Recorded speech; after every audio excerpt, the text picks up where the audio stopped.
Bismillahirrahmanirrahim. Assalamualaikum warahmatullahi wabarakatuh. Bil adil amin. Wassalatu wassalamu ala ashrafil anbiya'i wal mursalin wa ala alihi wa ashabihi wa man ittaba'a hudahu ila yaumiddin.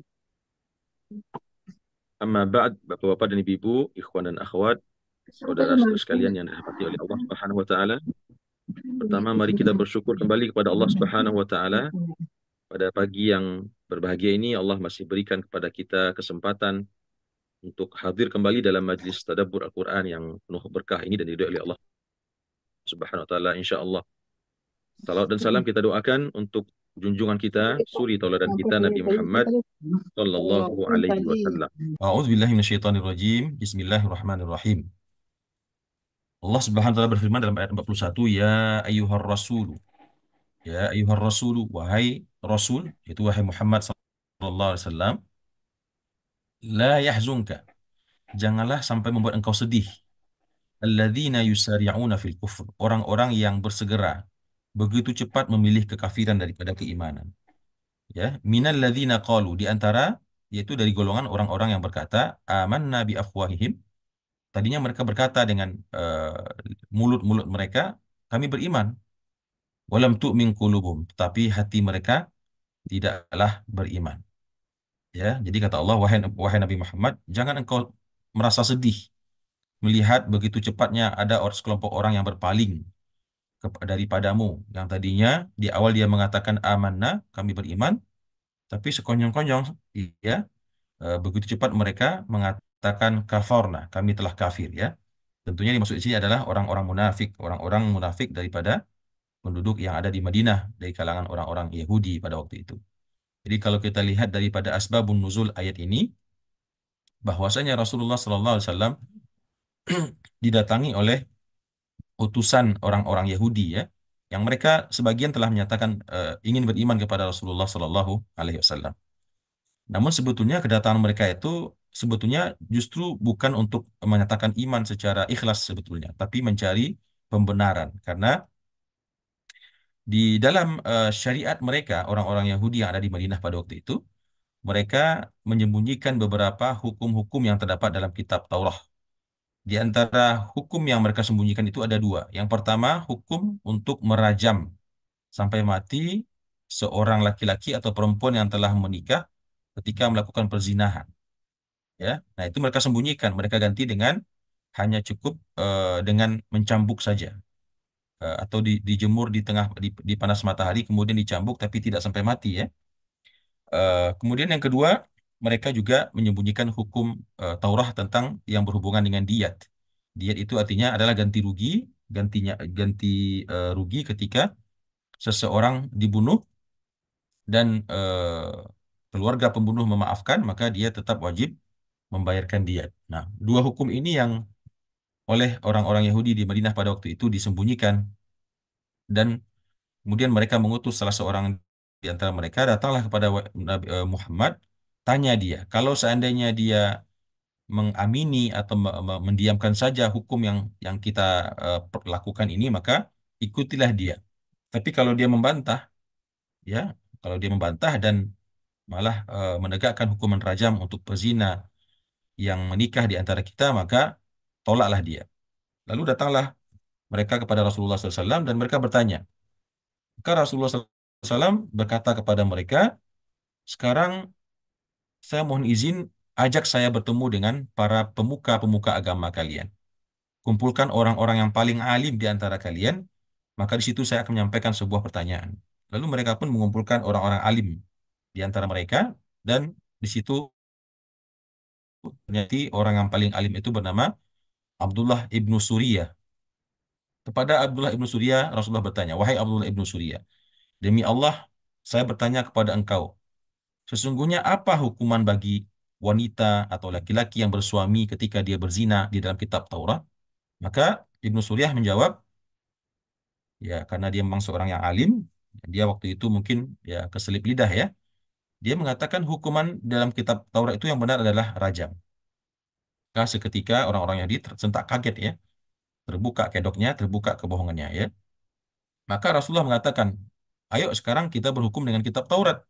Maka segeralah akhirnya Rasulullah SAW menegakkan hukum rajam bagi orang yang berzina dari kalangan mereka. Nah, ini yang akhirnya membuat orang-orang kafir, orang-orang munafik itu, orang-orang Yahudi itu akhirnya kafir dengan Rasulullah SAW karena tidak sesuai dengan hawa nafsu mereka.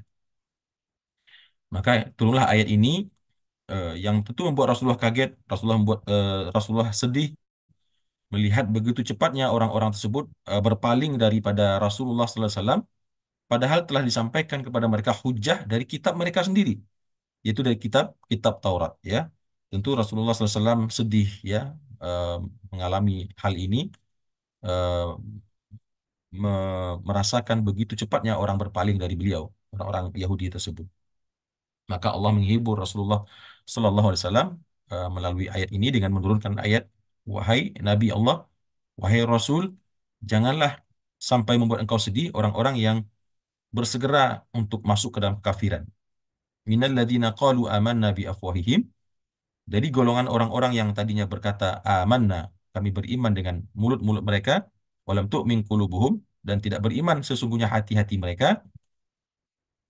Wa minal ladzina hadu, dan di antara orang-orang Yahudi tersebut ada samma'una likadzib.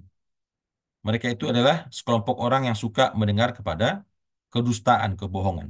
Senangnya itu mendengar kedustaan, padahal mereka tahu sesuatu yang benar itu yang mana, tapi mereka tidak mau mendengarkan yang benar. Mereka suka dengan yang bohong.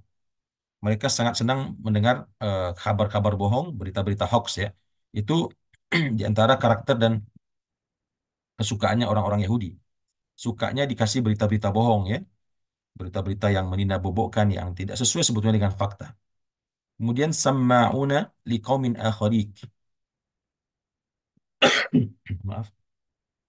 Dan juga suka mendengar kepada berita daripada kaum yang lain yang tidak pernah datang kepadamu. Orang-orang Yahudi dari kalangan Bani Israel yang ada di Madinah yang sama sekali memang tidak pernah datang kepada Rasulullah Sallallahu Alaihi Wasallam eh, meminta ilmu atau mempertanyakan kenabian Rasulullah. Maka ada dua kelompok Yahudi waktu itu di Madinah. Yang satu memang sedikit ada kepedulian dengan Allah Rasulullah tapi tidak mau beriman atau belum mau beriman, dan yang satu lagi memang tidak mau datang sama sekali. Artinya dia betul-betul membangkang. Maka kata Allah, di antara orang-orang Yahudi ada orang-orang yang suka mendengarkan berita-berita bohong, ya, perkara-perkara bohong, dan mereka itu juga suka mendengar kepada kaum dari bangsa mereka yang tidak pernah datang kepada Rasulullah Sallallahu Alaihi Wasallam, yang pekerjaan mereka itu yuharrifunal kalimah, suka mengubah-ubah perkataan, mengubah-ubah ayat mimba di mawadhi'ihi, setelah diletakkannya ayat-ayat tersebut di tempat-tempatnya, merubah-rubah ayat-ayat Allah yang terdapat dalam kitab Taurat. Yaquluna, orang-orang tersebut berkata kepada orang Yahudi yang agak baik ini, orang Yahudi yang tadinya sebetulnya mau beriman dengan Rasulullah SAW, tapi karena Rasulullah mengeluarkan hukuman tidak sesuai dengan hawa nafsu mereka, mereka akhirnya kembali kepada kekafirannya. Nah, kenapa demikian? Karena mereka suka berjumpa, berkumpul, berkongko-kongko dengan orang-orang yang pembohong dan tidak pernah mau datang kepada Rasulullah SAW, yang mana orang tersebut mengatakan kepada mereka, yaquluna, mereka berkata, in utitum hadza fakhudhu. Kalau Muhammad memberikan kepadamu ini, fakhudhuhu. Ambillah, artinya hukum yang sesuai dengan hawa nafsu kalian, bahwasanya hukuman bagi pezina laki-laki perempuan yang menikah itu adalah cukup dijilid saja atau dicambuk saja, maka terimalah agamanya itu.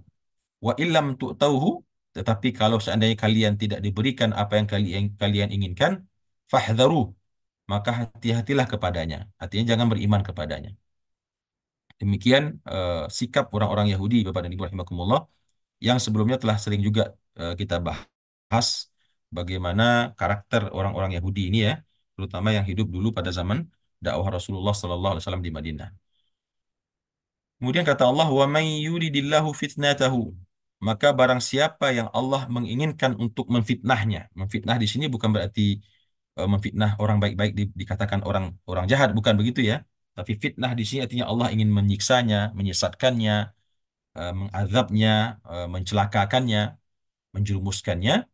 Maka barang siapa yang Allah ingin mencelakakannya, ya, falan tamlika lahu minallahi syai'a. Maka kamu tidak akan memiliki untuknya daripada Allah sedikit pun, apapun. Artinya tidak ada daya dan upaya apapun yang bisa menyelamatkannya. Kalau seseorang difitnah oleh Allah, difitnah dalam artian eh, di eh, dijerumuskan oleh Allah kepada keburukan, diazab oleh Allah Subhanahu wa taala di dunia dengan menjerumuskannya kepada kesesatan atau membiarkannya dalam keadaan bolal, kesesatan, maka tidak ada kekuatan apapun yang bisa menyelamatkan mereka daripada Allah Subhanahu wa taala.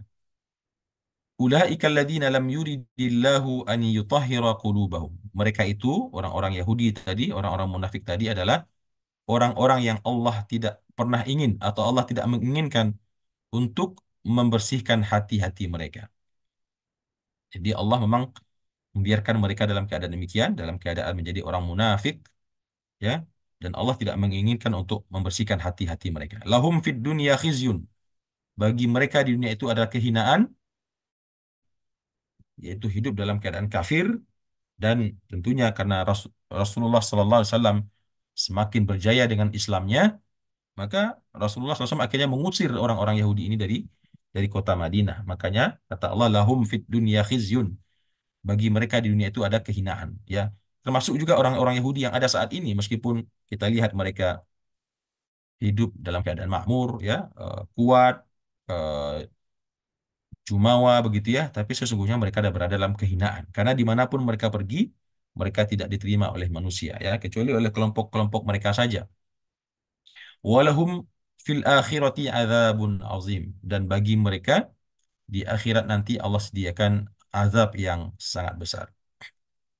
Nah, itu ayat 41 pada Ibu cukup panjang, ya, setengah halaman, yang kemarin belum sempat kita tadaburi, yang intinya Allah menghibur Rasulullah SAW untuk tidak usah bersedih melihat ingkarnya, berpalingnya orang-orang Yahudi, orang-orang munafik yang ada di kota Madinah pada waktu itu dari dakwah Rasulullah SAW, padahal telah diberikan kepada mereka hujjah, ya, dari agama mereka sendiri, dari kitab mereka sendiri, dari pemuka agama mereka sendiri, yaitu ketika ditanya apa hukum yang ada dalam kitab Taurat mengenai seorang laki-laki perempuan yang telah menikah berzina, maka mereka sendiri yang menjawab hukumannya ya dirajam, ya. Tapi faktanya mereka menghapusnya, menghilangkannya dan menyembunyikannya.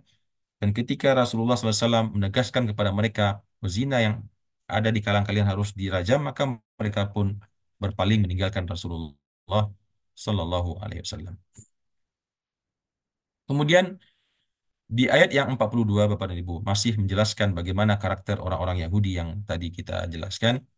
Kata kata Allah samma'una lil kadzib. Diulangi lagi, ya. Mereka itu adalah orang-orang yang suka mendengar kebohongan. Samma'una lil kadzib. Suka mendengar kebohongan. Nah, ini juga barangkali termasuk golongan-golongan yang hidup pada zaman ini, ya. Yang sukanya itu berita-berita bohong, diberikan hal-hal yang tidak benar, tidak sesuai dengan fakta. Nah, itu yang dia percayai, itu yang dia suka untuk dia dengarkan. Akaluna lisuht, dan suka pula memakan sesuatu yang haram. Ini karakter orang Yahudi, suka mendengar berita bohong dan suka memakan sesuatu yang haram.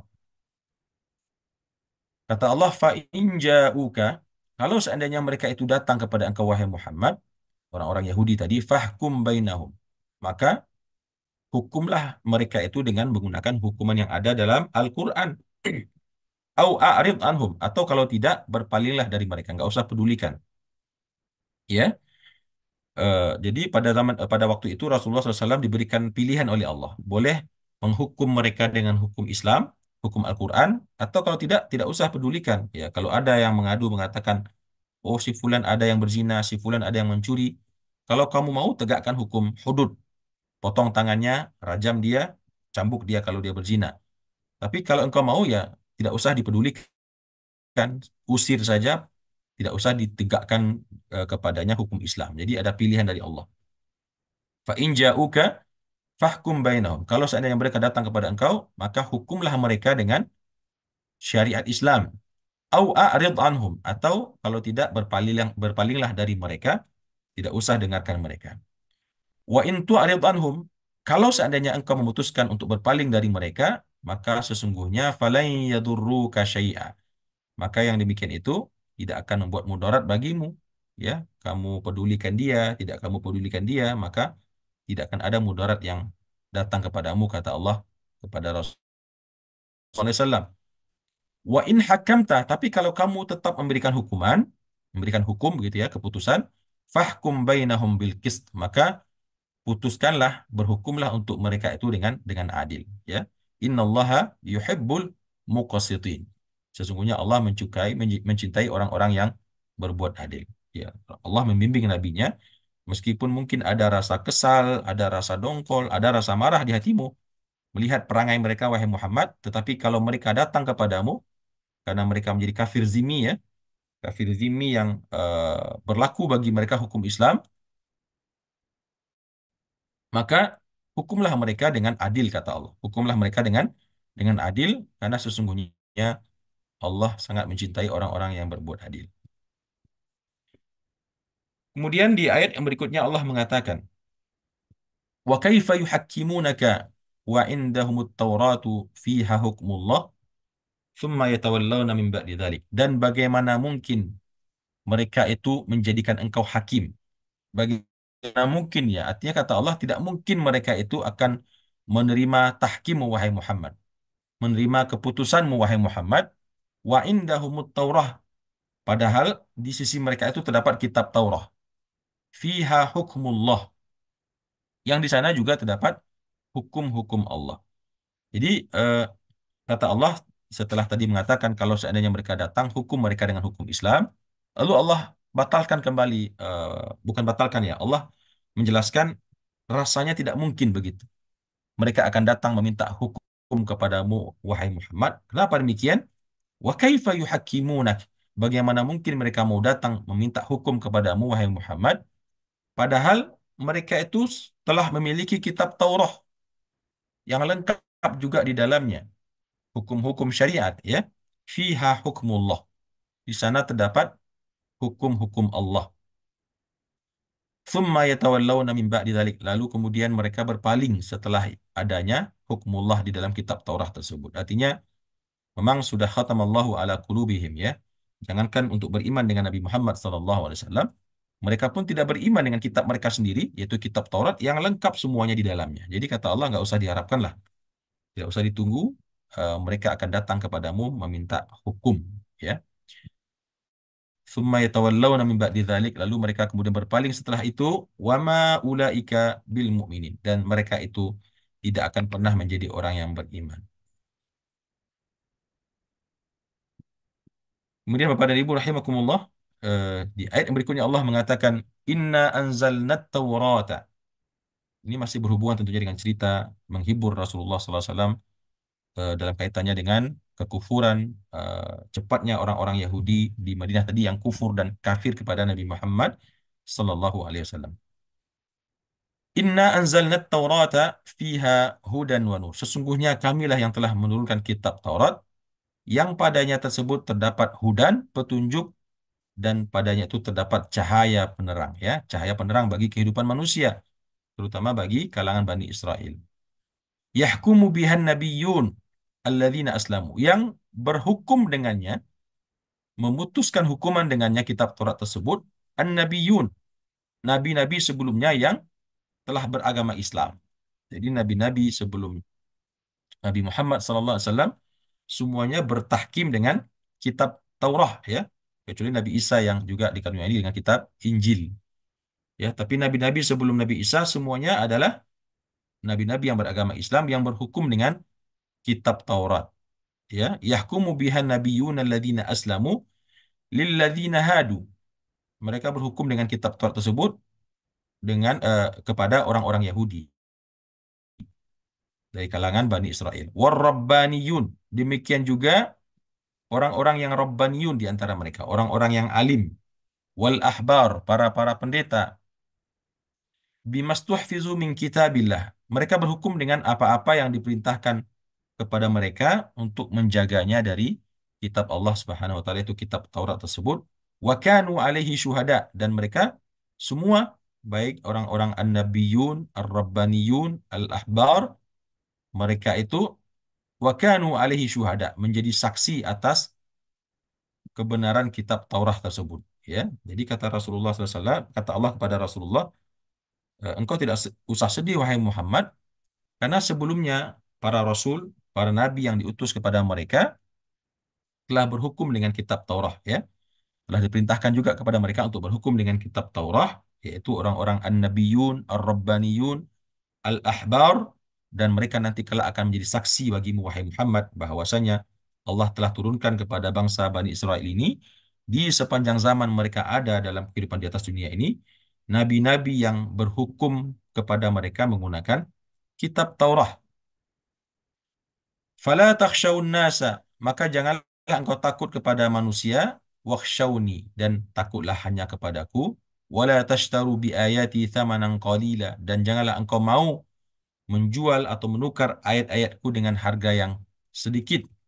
Ya, jadi Allah mengingatkan nabinya untuk tidak usah takut kepada manusia, tidak usah takut ancaman orang-orang Yahudi, orang-orang kafir, dan hanya takutlah kepada Allah Subhanahu wa taala.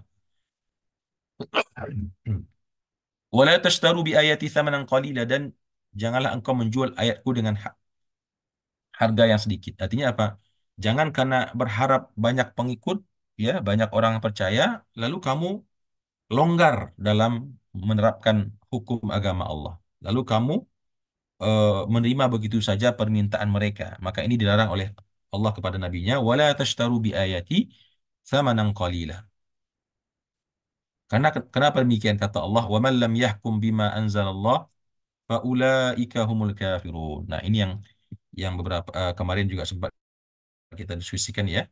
Allah mengatakan, wa man lam yahkum bima anzalallah, dan barang siapa yang tidak mau berhukum dengan apa yang Allah turunkan daripada Alkitab, baik itu kitab Taurat dan tentunya juga dengan Al-Qur'anul Karim, maka faulaika humul kafirun. Maka mereka itulah orang-orang yang kafir. Sebagian ulama menjelaskan bahwasanya ayat ini diturunkan khusus untuk orang-orang Bani Israel yang memang fenomena yang terjadi di mereka waktu itu tidak mau berhukum dengan kitab Taurat yang diturunkan kepada mereka. Ya, mereka mencari hukum-hukum yang lain yang sesuai dengan hawa nafsunya. Makanya Allah mengatakan, barang siapa yang tidak mau berhukum dengan apa yang Allah turunkan, maka merekalah orang-orang yang kafir. Namun sebagian ulama mengatakan ayat ini juga berlaku buat umat Islam karena kaidah usul fikih diantaranya mengatakan al-ibratu bi umumil lafzi la bi khususis sababi. Hukum itu dilihat daripada umumnya lafaz, bukan daripada khususnya sebab. Ayat ini secara umum mencela orang-orang yang tidak mau bertahkim, tidak mau menghukum dengan apa yang Allah turunkan. Ya, nauzubillah. Ya, seandainya betul ayat ini berlaku buat kita umat Islam, maka betapa banyak dosa yang telah kita lakukan karena kita tidak mau berhukum menggunakan hukum agama Allah yang ada dalam Al-Quranul Karim dan Sunnah Rasulullah SAW. Bahkan Allah mengatakan faulaika humul kafirun, dan mereka itulah orang-orang yang kafir. Nauzubillah min dzalik. Kemudian di ayat yang berikutnya yang terakhir insyaallah Bapak dan Ibu, Allah mengatakan wa katabna alaihim fiha. Demikian juga kata Allah, kami telah tetapkan atas mereka, yaitu atas orang-orang Yahudi tadi, fiha, di dalamnya, di dalam kitab Taurat tersebut, sebuah hukuman, ya, yang berhubungan dengan kisos, yang berhubungan dengan pembalasan dendam. Ya, bukan dendam lah ya, membalas sebuah tindakan kezaliman. Annan nafsa bin nafsi, bahwasanya setiap jiwa diganti dengan jiwa. Artinya kalau seseorang membunuh jiwa, maka orang yang membunuh tersebut juga harus dibunuh. Sama dengan hukum Islam ya. Ya ayyuhalladzina amanu kutiba alaikumul qisasu fil qatla. Orang-orang beriman itu, wahai orang-orang beriman, telah diwajibkan kepada kalian hukuman kisos ketika terjadi pembunuhan. Ya, sama juga dengan orang-orang Yahudi pada zaman dahulu, kata Allah, kami telah tetapkan bagi mereka dalam kitab Taurat tersebut annan nafsa bin nafsi, jiwa dibalas dengan jiwa, wal aina bil aini, mata dibalas dengan mata. Kalau mata orang dibikin rusak, ya, maka yang merusaknya juga harus dirusak matanya. Wal anfa bil anfi, hidung dengan hidung. Artinya kalau hidung orang dibuat luka, ya, maka hidung yang melukainya pun juga harus dilukai. Wal udhuna bil udhuni. Kalau telinga yang rusak, telinga yang mungkin kepotong, maka yang melakukannya juga harus dipotong telinganya. Wasinna bis sini. Gigi juga dengan gigi ya. Kalau giginya retak, giginya sampai copot, sampai rontok karena dizalimi oleh orang lain, maka gigi yang menzalimi tersebut juga harus dirontokkan ya. Sebaliknya, wal juruha. Demikian juga luka. Berapa banyak luka yang ada di tubuh, maka juga harus dibalas dengan hal yang setimpal kepada yang melakukannya. Kisos, yaitu harus diterapkan hukum kisos, harus dibalas dengan yang setimpal. Itu yang Allah tetapkan juga dulu pada zaman dalam kitab Taurat. Namun mereka pada zaman Rasulullah ingin supaya hukum tersebut dihilangkan, ya, di antaranya dengan mereka tidak ingin menerapkan hukum kisos ketika terjadi pembunuhan di kalangan mereka. Faman tasaddaqa bihi fahuwa kaffaratul lah. Di antara ketetapan yang Allah turunkan dalam kitab Taurat itu juga adalah kalau orang ingin membalas kematian dengan kematian, ya boleh. Eh, Kemudian hidung dengan hidung, ya, gigi dengan gigi, mata dengan mata, telinga dengan telinga, luka dengan luka, maka itu boleh orang menuntut kisos. Akan tetapi kata Allah, "Faman tasaddaqa bihi fahuwa kaffaratul lah." Akan tetapi siapa yang bersedekah, bersedekah di sini berarti dia mengikhlaskannya, merelakannya, tidak menuntut kisos dan tidak pula menuntut diat ya. Artinya dia bersedekah dengan kezaliman yang dia terima, dia bersedekah untuk orang yang menzaliminya tersebut, maka kata Allah fahuwa kafaratullah, maka yang demikian itu menjadi penebus bagi dirinya, penebus semua dosa-dosanya, semua kesalahannya dan insya Allah kelak dia akan dimasukkan ke dalam surga oleh Allah Subhanahu wa taala karena kesabarannya, keikhlasannya menerima kezaliman tersebut. Nah, itu ketetapan yang Allah tetapkan dalam kitab Taurat, ya, sama dengan yang Allah tetapkan dalam Islam. Kalau orang dibunuh ya orang yang membunuh dibunuh. Setimpal ya. Tetapi kalau ada yang memaafkan maka sama dengan Al-Quran di kitab Taurat juga mengakomodir hal tersebut, di mana Allah mengatakan kalau ada yang memaafkan kezaliman maka pemaafannya tersebut akan menjadi kafarah, menjadi penghapus dosa baginya dan insya Allah kelak dia akan dimasukkan surga atas ikhlasnya dia menerima kezaliman tersebut. Wa man lam yahkum bima anzalallah. Allah ulangi kembali ayat tersebut. Barang siapa yang tidak mau berhukum dengan apa yang Allah turunkan, faulaika humuz zalimun, dan mereka itulah orang-orang yang zalim. Di atas tadi Allah katakan faulaika humul kafirun. Di sini Allah katakan faulaika humuz zalimun. Yaitu orang-orang yang tidak mau menggunakan hukum Allah yang telah jelas-jelas dan terang benderang diturunkan dalam kitab Taurat, kitab Injil, kitab Al-Quran, namun mereka tidak mau tunduk dan patuh menegakkan hukuman tersebut.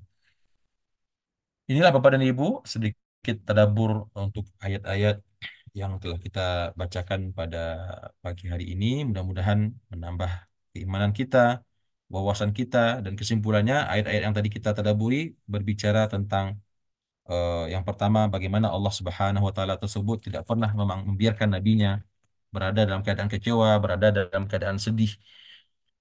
Langsung Allah spontan ya menurunkan ayat-ayat yang dapat menghibur hati kekasihnya Nabi Muhammad Sallallahu Alaihi Wasallam yang merupakan seorang nabi yang sangat haris, nabi yang sangat ingin setiap orang yang beliau dakwahi itu beriman kepadanya karena sayangnya Rasulullah SAW kepada umat manusia dan tidak menginginkan satupun di antara manusia yang masuk ke dalam neraka kelak.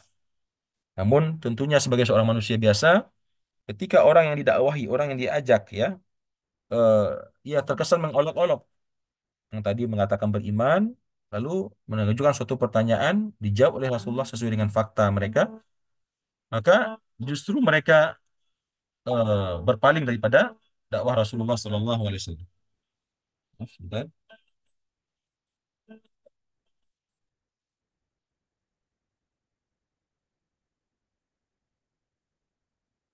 Ya. Baik Bapak dan Ibu, kita cukupkan dulu untuk pembahasan ayat-ayat yang tadi telah kita sampaikan. Kita insya Allah masuk nanti kepada tanya jawab insya Allah ya. Baik, demikian dari saya. Terima kasih sekali lagi atas kehadiran dan perhatian Bapak dan Ibu. Dan mohon maaf karena pada hari ini Saya masih belum terlalu fit ya, suaranya juga masih belum terlalu fit. Ya mudah-mudahan tadi terdengar cukup jelas apa yang saya sampaikan. Wallahu a'lam. Aku qouli hadza wa astaghfirullah li wa lakum. Wassalamualaikum warahmatullahi wabarakatuh.